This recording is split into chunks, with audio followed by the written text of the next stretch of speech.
19장 45절에서 48절 말씀 한번 보도록 하겠습니다.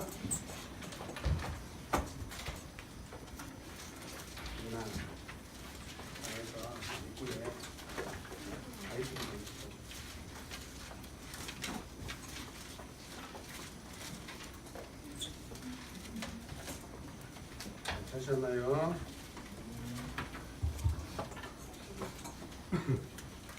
누가복음 19장 45절에서 48절까지 말씀 이렇게 보도록 하겠습니다.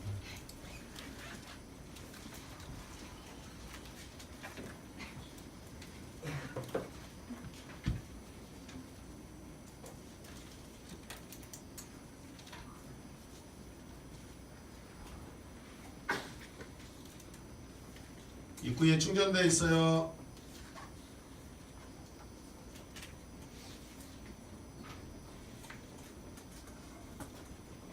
몸을 찾으러 갔습니다. 몸을. 감사합니다.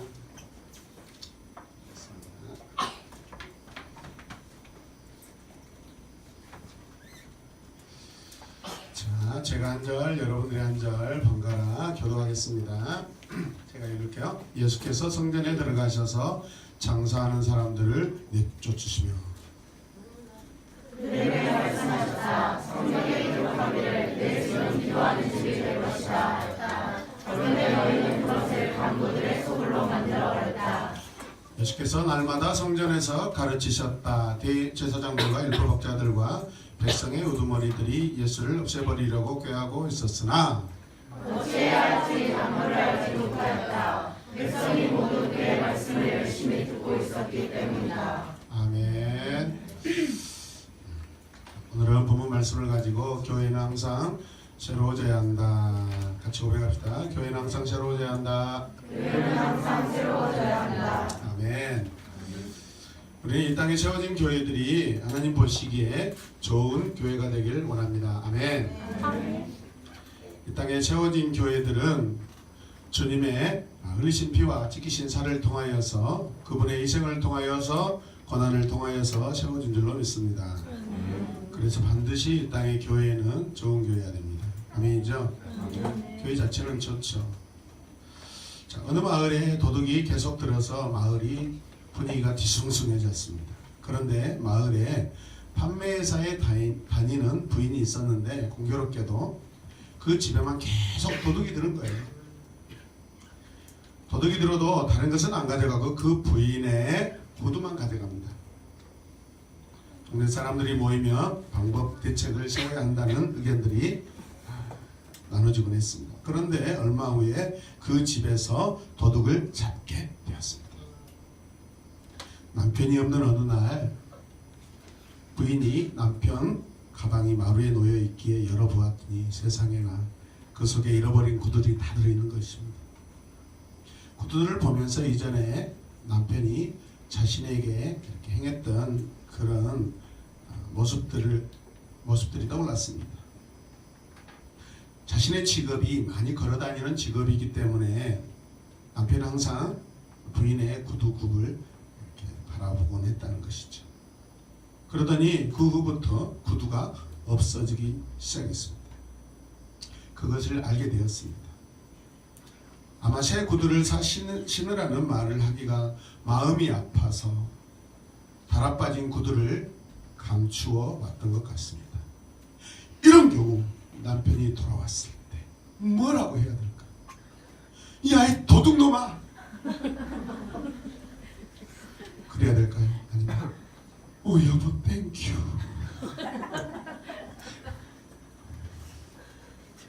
우리들의 교회가 삶의 변화 의지를 가지고 새로워졌으면 좋겠습니다. 자, 새로워지는 교회는 어떻게 될까요? 새로워지는 교회는 어떤 교회일까? 첫 번째, 성경적 교회입니다. 이건 능동적 사역을 해나가는 교회를 이루려고 노력하는 교회라고 볼 수 있습니다.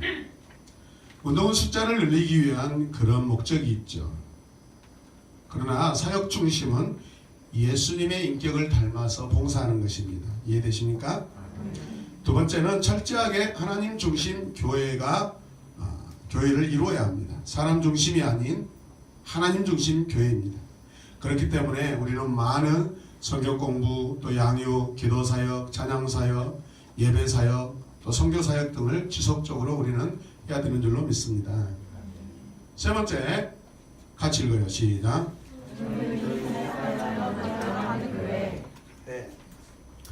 어떤 특별한 사람들만 사역하는 것이 아니라 모든 성도들이 사역하는 교회로 이루어 나가는 그런 교회가 될 때 새로운 교회가 되는 줄로 믿습니다. 우리 교회는 특별히 팀 사역과 소그룹 활동이 그런 우리의 정체성을 드러내고 하나님의 기쁨을 드러내는 그런 목회의 일면이라고 볼 수 있습니다. 네 번째, 같이 읽어요. 시작. 네. 아직은 우리가 미비하고 많은 부족한 부분이 있지만 우리는 이 부분에 대해서 더 계속적으로 확장하고 확산해야 될 그런 사역인 줄로 믿습니다. 아멘. 다섯 번째는 이것입니다. 같이 읽어주시다. 항상 새로운 교회로 성장해 가야 합니다. 항상 새로운 교회. 아멘. 이제 1호 분립개척을 하면 항상 새로운 교회. 두 번째 분립개척을 하면 매일 새로운 교회. 세 번째 분립개척을 하면 늘 새로운 교회. 또 교회가 분립개척이 된다면 뭐라 해야 되죠? 언제나 새로운 교회. 네, 그것도 좋습니다. 또 하나님이 허락하셔서 교회를 또 분립개척한다면 뭐라고 하는 게 좋을까요? 그래도 새로운 교회. 네, 그렇게 이름을 지으면 좋을 것 같아요. 아무튼 좋은 거 여러분 알아서 가져가시길 바랍니다. 우리는 주님이 원하시는 교회를 세워 나가야 합니다. 아멘입니까? 자, 이런 관점을 가지고 우리 함께 오늘 본문 말씀 배경을 읽겠습니다. 시작. 목적을 가지고 일부러 주님은 성전으로 올라가셨다. 다시 성전의 모습을 상상해 보자. 장사하는 장소는 성전의 어디쯤 되는 뒤 이자리는 상상도 할 수 없는 일을 주님은 하셨다. 성전에서 장사를 하는 일은 주기를 각오한 사람이 아니면 할 수 없었다. 그리고 주님은 성전에서 떳떳하게 가르치고 계셨다. 그 주님의 권위에 위축된 대제사장들의 모습이 보인다. 그렇죠. 6월절이 되면 예루살렘은 절기를 지키러 올라온 사람들로 붐비게 됩니다. 이런 절기가 되면 약 예루살렘에는 100만 명 정도가 모인다고 합니다. 엄청난 숫자이죠. 이때는 성전이 바빠지기 시작합니다. 양이나 비둘기를 필요로 하는 사람들을 도와주고 성전세를 내도록 돈을 바꿔주는 환전해주는 그런 일들로 정신없이 그냥 바빠지기 때문에 그렇습니다. 본래 성전 장사는 찾아온 순례객들을 돕기 위하여 시작된 것입니다. 이해되십니까? 순례객이요. 순례객. 그래서 필그림이라고 그러죠. 자, 처음에는 이 성전세를 내는데 돈을 바꿔줘야 됩니다. 왜? 해외에서, 외국에서 디아스포라들이 이렇게 오기 때문에. 제물로 쓰일 양이나 비둘기를 준비했다가 편의를 봐주는 일부터 이 성전의 장사는 그렇게 시작되었습니다. 처음에는 순수했죠. 좋은 의도였습니다. 그러나 언제부터인지 상권이 점점 성전을 잠식해 나가기 시작했습니다. 그 장사의 목적이 예배를 돕는 본연의 그런 의미를 벗어나기 시작합니다. 그러니 본질이 아닌 비본질의 장사가 더 본질의 그런 분위기로 바뀌어가기 시작합니다. 본래 성전은 성인 한 사람이면 반세계를 내야 됩니다.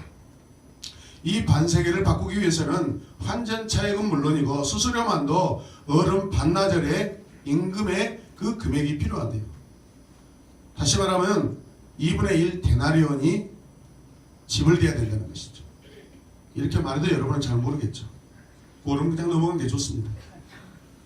비둘기 값도 성전 밖 시장에서 구입하는 것보다 무려 다른 사장 20배. 우와. 네. 그렇게 비싸다고 그래요. 그러면 얼마나 많은 백성들의 그 돈을 착취하고 있는 거예요. 자, 오늘 말씀 함께 보겠습니다. 시작. 예수께서 성전에 들어가셔서 장사하는 사람들을 무엇이다? 내쫓으시며. 이 당시 성전이라 하면 성전들까지를 포함해서 일컫는 말입니다. 성전문에 들어서면 맨 먼저 나오는 것이 무엇이냐면 이방인의 뜰입니다. 이방인의 뜰. 그 다음에 여인들의 뜰이 있고요. 그 안에 들어가면 이제 유대인의 뜰이 있습니다. 그리고 유대인의 뜰을 거쳐서 본격적으로 성전 안으로 들어가게 되는 것입니다. 여기서 특별히 문제되는 것은 이방인의 뜰입니다. 절기가 되면 유대인으로 개종한 이방인들도 수천 마일리 먼 길을 마다하지 않고 이 성전을 찾아옵니다. 사도행전에 나오는 에디오피아 내시, 그 내시는 누구죠? 에디오피아 왕 간다게의 내시죠. 이 간다게라는 것은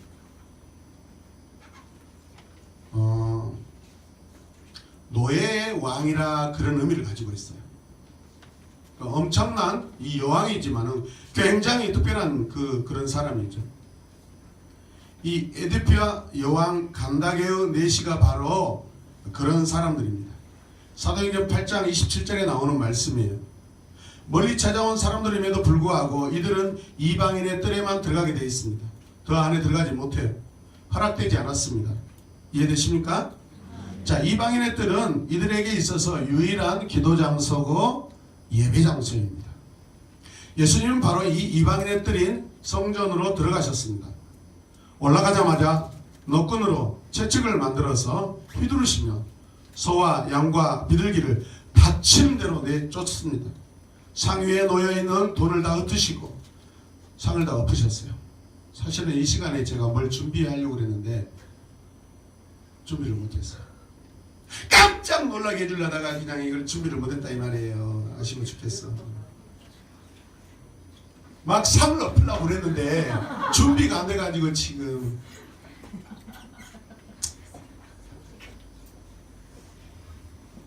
예수님은 이 이방인의 뜰인 성전으로 들어가셨어요. 이해되세요? 그리고 거기서 말씀하세요. 뭐라고 말씀하세요? 같이 읽으시.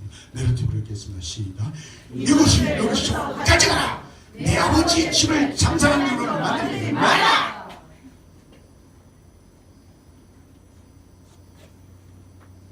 그렇게 말씀하셨어요. 아무도 엄두 낼 수 없는 그런 일을 주님이 과감하게 하십니다. 할렐루야. 아무도 두려워하거나 누구를 두려워하지 않으시고 장사꾼들의 모든 판을 다 엎으십니다. 다 몰아내셔요. 성전을 깨끗하게 하시는, 청결하게 하시는, 분노하시는 주님의 모습을 보면서 지금 제자들은 어떤 말씀이 떠오릅니다. 주님의 집을 생각하는 열정이 나를 삼킬 것이다. 그렇게 말씀하신 주님을 통하여 이루어지고 있는 것을 제자들은 지금 보고 있습니다. 이 말씀은 자, 여기에 나옵니다. 같이 읽으시자. 내 자들은 주님의 집을 생각하는 열정이 나를 삼킬 것이다 하고 기록한 성경 말씀을 기억하였다. 이 말씀은 시편 60편 9절 말씀을 가져온 거예요. 같이 읽으시자. 주님의 집에 쏟은 내 열정이 내 안에서 불처럼 타고 있습니다. 그러나 주님을 모욕하는 자들의 모욕이 나에게로 쏟아집니다. 얼마나 성전을 사랑하셨으면 생명을 걸고 그 일을 하시냐 이 말이에요. 제자들은 속으로 엄청 따라서 어마무시하게 놀랬다. 어마무시하게 놀랬다. 같이 읽읍시다. 시작. 성전을 보시며 얼마나 마음이 상하셨을까. 그러나 주님도 감정대로 움직이지 않고 마지막에 가서야 성전을 기도하는 집으로 만들려고 하셨다. 성전 회복. 이 문제의 핵심은 왜 성전이 이처럼 부패하게 되었는가, 그 점이에요. 이거는 다른 말로 하면 성전 예배의 타락을 말하는 것입니다. 따라서 성전 예배의 타락. 성전 예배, 즉 예배의 내용이 빈약해지면 점차적으로 형식적으로 이렇게 치우치고 또 다른 것으로 채워진다는 것이죠. 성전 예배에서 신령한 은혜를 상실하게 되니까 자연히 형식을 강조하게 되고, 형식을 강조하다 보니까 결국 이권의 눈이 멀어 그들이 분별력을 잃어버리는 것입니다. 그리하여 주님의 말씀대로 성전을 도둑들의 소굴로 지금 만들어버린 거예요. 이해되시면 아멘 합시다. 그렇기 때문에 주님은 뭐라고 그러셔요? 기도하는 집을 도둑의 소굴로 만들었다 이렇게 말씀하셔요. 분노하셔요. 주님은 이 성전을 헐라 말씀하십니다.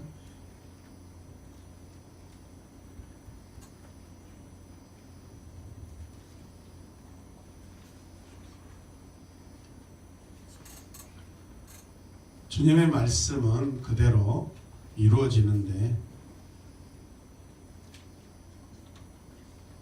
주님은 성전된 자기의 몸을 가리켜 말씀하시면서 3일 후에 일으키라고 말씀하십니다. 부활의 의미를 말씀하고 있는 거죠.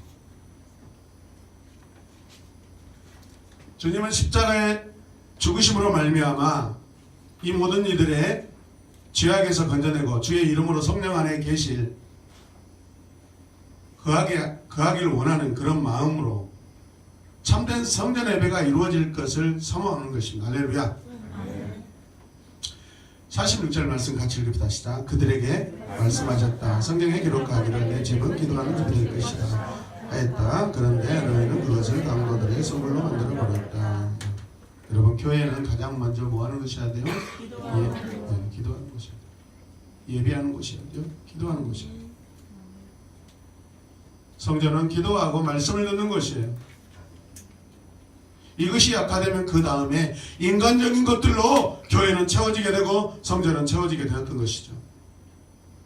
우리 교회가 참된 하나님의 교회로 계속해서 성장하려면 더 예배 중심, 기도 중심, 말씀 중심, 그리고 관계 중심으로서 우리 나가야 될 줄로 믿습니다. 이 나머지는 다 부차적인 거예요. 정말 교회가 새로지기를 원하시는 분들은 주님의 교회를 기도하는 집으로 만들어내야 돼요. 그걸 누가 해야 돼요? 우리 한 사람 한 사람이 이곳에 와서 기도할 때 기도하는 집이 되는 줄로 믿으시기 바랍니다. 성전이 부패한 것을 탄식하며 개혁을 외치지만 인간의 힘으로는 절대로 새로워질 수가 없습니다. 교회 역사 이래 개혁을 외친 사람들은 너무나도 많았습니다. 그러나 왜 교회가 지금까지 새로워지지 못합니까? 개혁을 외친 그 사람들이 예수 그리스도의 피와 성령으로 그들 자신도 새로워지지 않기 때문에 외치다 끝나기 때문에 그렇습니다. 교회가 개혁되어야 한다는 소리는 2000년 교회 역사 이래 계속해서 강조되었던 말들입니다. 이해되십니까? 우리 개혁을 외치기 전에 우리가 먼저 주님의 교회에 와서 기도하고 그런 생각과 말을 우리는 옮기는 것이 당연한 줄로 믿습니다. 기도하고 행해야 됩니다. 말씀을 듣고 행해야 됩니다. 회개하고 하나님 앞에 결정을 받고 해야 될 일입니다. 그래야 할 때 성령이 그 위에 역사하시기 시작하십니다. 회개와 성령의 역사, 이게 바로 교회 개혁운동입니다. 아멘입니까?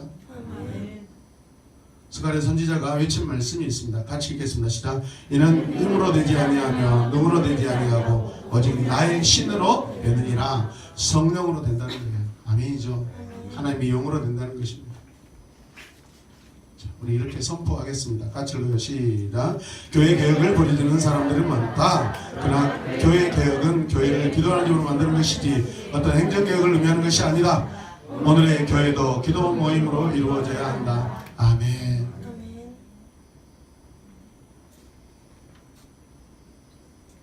지나친 교회 중심을 말하는 것이 아닙니다. 건강한 교회 중심을 말하는 것입니다. 교회 개혁은 오직 주님의 십자가의 은혜와 성령의 역사로만 이루어지는 것이죠. 16세기 종교개혁도 그랬습니다. 미국의 영적 대각성도 그렇습니다. 한국의 1907년 성령운동도 마찬가지입니다. 기도운동이었습니다. 독일의 조직신학자인 도로데 솔레라는 사람이 기독교의 세 가지 차원이라는 것을 말했어요. 첫 번째가 뭐예요? 조직적인 베드로의 차원, 두 번째는 분석적인 사도 바울의 차원, 세 번째는 심적 또는 영적인 사도 요한의 차원. 이렇게 이분이 이렇게 차원을 이렇게 구별해 봤어요. 교회는 조직력도 분석적 행함도 신비적 은혜도 다 필요합니다. 할렐루야.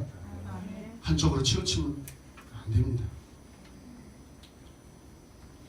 교회는 하나의 역사적인 공동체이기 때문에 제도나 전통 없이 살 수는 없습니다. 그러므로 가장 이상적인 신앙의 형태는 베드로와 요한과 바울적인 요소를 균형 있게 강조하는 것입니다.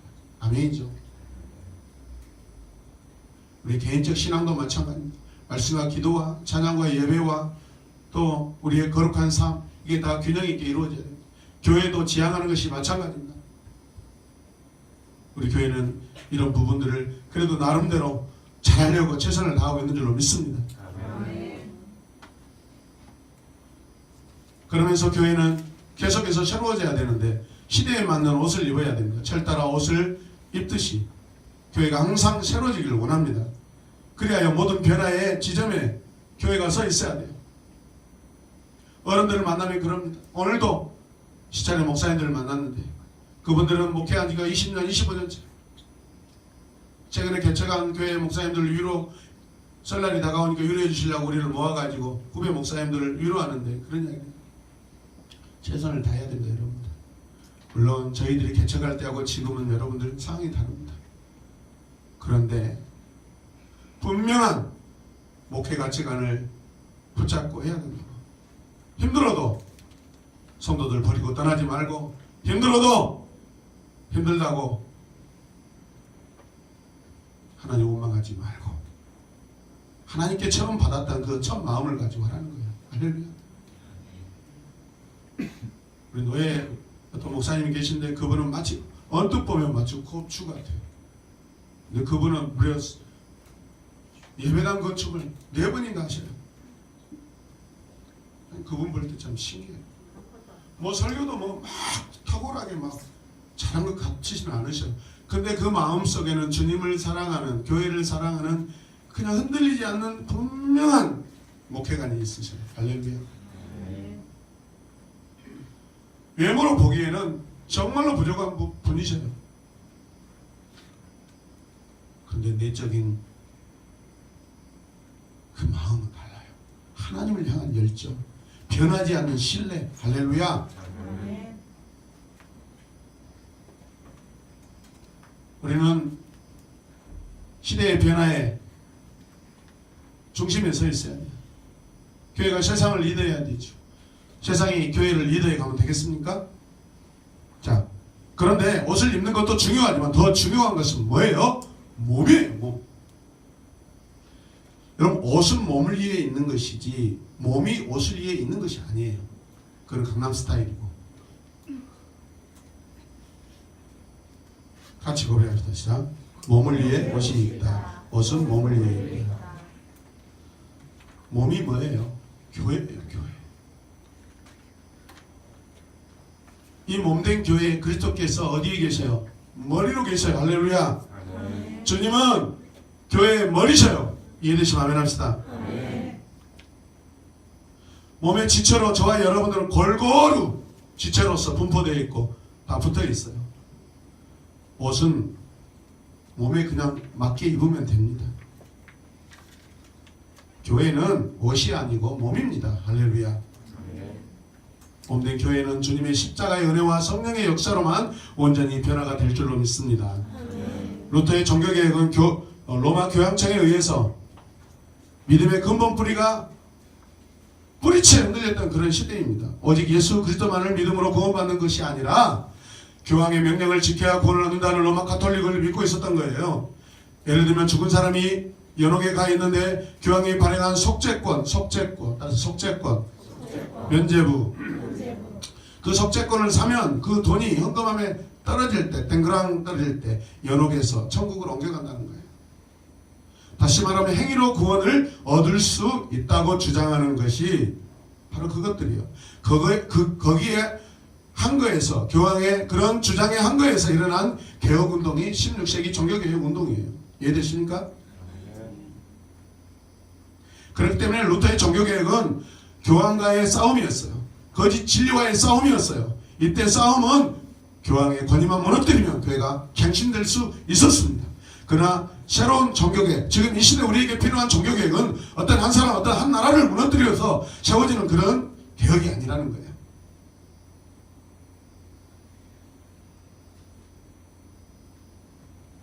지금 믿음의 문제 때문에 우리가 종교개혁을 하는 때가 아니에요. 믿음으로만, 오직 의인은 믿음으로 말미암아 구원을 얻는다는, 여러분 그런 진리들이 이미 다 우리 책에 다 책에 적혀 있어요. 그런 시대는 아니에요. 지금 이 시대의 종교개혁은, 교회개혁은 삶의 문제이고 저와 여러분들의 성도들, 신자들의 인격 문제예요. 하나님 앞에 어떤 삶을 살아야 되는가, 하나님 앞에 어떻게 우리가 인격을 유지하고 사는가, 그 개혁 문제가 이 시대 개혁의 문제예요. 이해되십니까?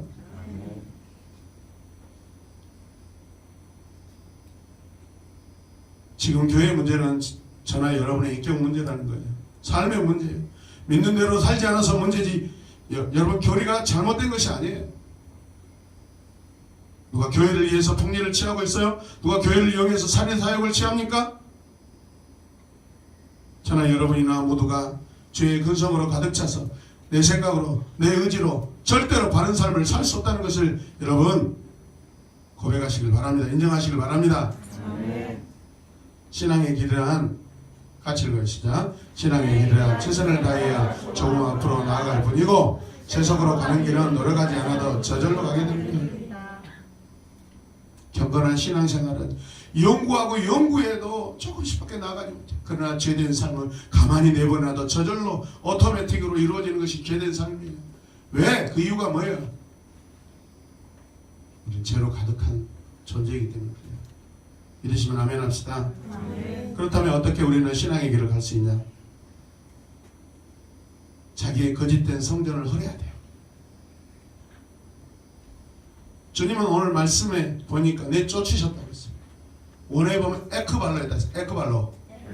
내쫓아요. 내쫓아. 뭘 내쫓아야 돼요?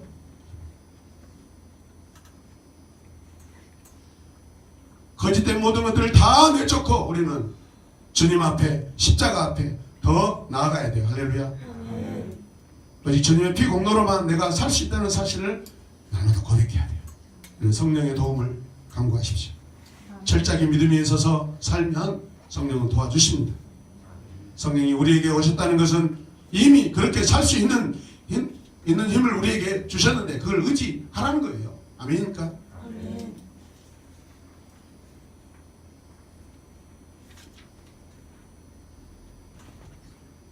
우리 한 사람 한 사람이 성령의 충만함을 입을 때 교회는 새로워질 줄로 믿습니다. 우리가 교회입니다. 우리가 교회예요. 내가 교회다. 우리가 교회다. 내가 교회다. 아멘. 말씀 같이 읽어요. 마지막 절 시작. 예수께서 날마다 성전에서 가르치셨다. 대제사장들과 율법학자들과 백성의 모든 머리들이 예수를 없애려고 깨하고 있었으나 어찌할지 방도를 알지 못하였다. 백성이 모두 그의 말씀을 열심히 듣고 있었기 때문이다. 기가 막힌 사람. 다 엎어버렸어요. 지금 거의 주님이 완전히 지금 종교 지도자들에 의해서 지금 죽음을 당해야 될 그런 상황이에요. 마땅히 죽어야 돼요. 성전 안에서 주님이 상을 엎으셨는데 가만히 있을 자가 누가 있겠어요? 그런데 어떻게 해요? 주님은 태어나게 거기에서 말씀을 가르치고 있어요. 이게 무슨 뜻이에요? 우리 잘못된 것들을 다 버리고 정리하고 그 다음에 우리는 여전히 말씀으로 가야 된다는 거예요. 아멘입니까? 이방인의 뜰이라 할지라도, 여인의 뜰이라 할지라도, 유대인의 뜰이라 할지라도, 성서든 지성서이든 하나님 앞에 기도하고 하나님 앞에 예배하는 것이지 장사하는 것이 아니라는 거예요. 그 발로 하셔야 돼요. 다 내쫓아야 돼요. 할렐루야. 우리 안에 잘못된 것들이 있다면 다 여러분 버리고 쫓아내야 될 줄로 믿습니다. 우리가 기도할 때 이렇게 기도했으면 좋겠어요. 같이 한번 선포합시다. 시작. 내 안에 예수를 먼저 채우게 하소서. 아멘. 예수가 먼저입니다. 아멘. 다른 것은 다 나중입니다. 그래서 많이 들어보는 가사 같아요. 먼저요. 예수가 먼저. 잘 잡으세요. 다른 것 모두 다 주니라. 예수가 전혀 저쪽에는 지금 부르지 못하고 있어요. 예수가 먼저요. 됐어요. 제발 거기서 멈추셔야지. 더 잘하면 안 돼요. 역시 우리는 부족한 존재들입니다. 지나친 성전주의도 문제지만 하나님께서 바라시는 참된 성전의 의미를 놓쳐버리고 거기에 대한 열정을 식어버리는 것도 더 큰 문제라고 생각합니다. 아멘. 우리 에크발로 하셔야 됩니다. 아멘. 따라서 내쫓다, 몰아내다, 보내다, 빼내다, 출발하도록 명령하다, 경멸하다, 거절하다. 아멘.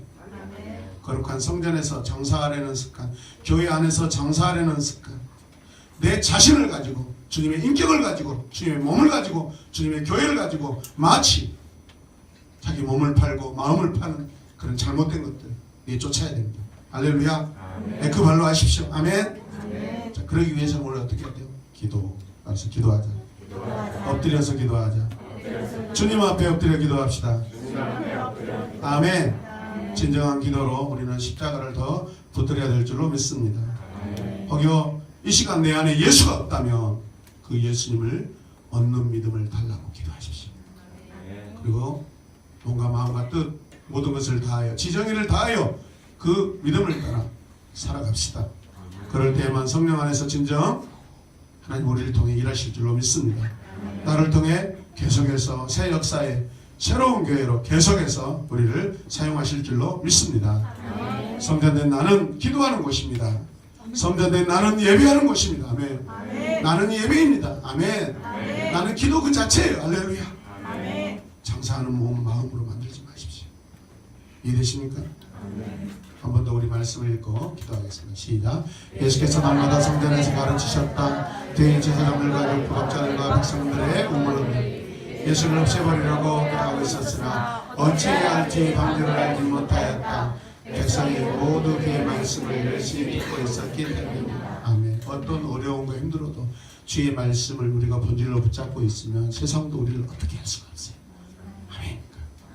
하나님께서 주신 권위가 성령의 권위가 성령의 장벽이 성령이 우리를 감싸고 있기 때문에 세상은 결코 우리를 무너뜨리지 못해요. 아멘. 말씀을 붙잡고 사십시다. 기도하면서 삽시다. 아멘. 기도하겠습니다. 하나님 감사합니다.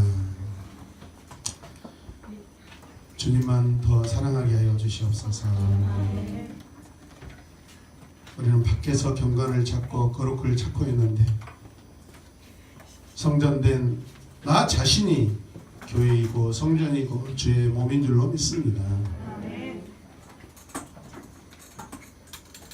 우리를 날마다 새롭게 하여 주시옵소서.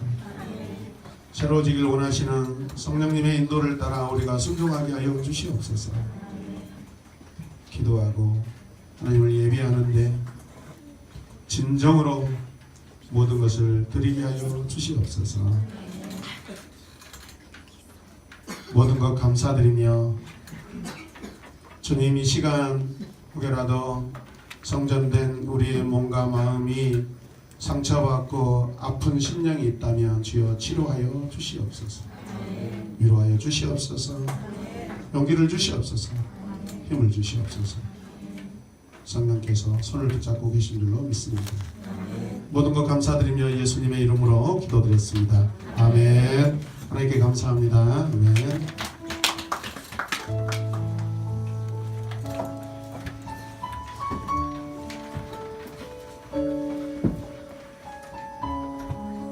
이 시간 성령님의 도움을 구합니다. 우리를 치료하여 주시옵소서. 주님의 능력